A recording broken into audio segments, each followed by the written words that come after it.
pala ay nagkaroon ng pagpupulong ang buong Philippine Councilors League, ito pong PCL. Samahan po ng mga konsehal sa buong bansa. At dito po'y lumagda sila ng isang resolusyon, Nelson.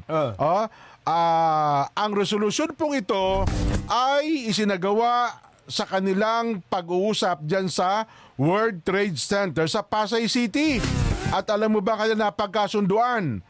Sa ilalim po ng resolusyon, itinutulak nila at napagkasunduan ang buong suporta.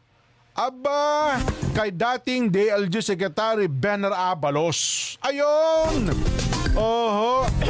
Isinusulong daw po nila ang pagsuporta kay Secretary Benar Abalos, dating DLG Secretary, sa nalalapit na 2025 elections. Ayon!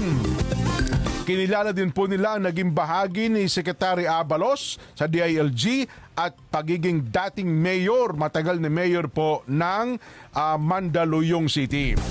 Ayon po sa PCL, isa sa mga nakilala si Secretary Abalos sa kanyang tatak serbisyo publiko. Ayon, bagong Pilipinas na nagtataguyod po ng kagalingan para sa bawat Pilipino.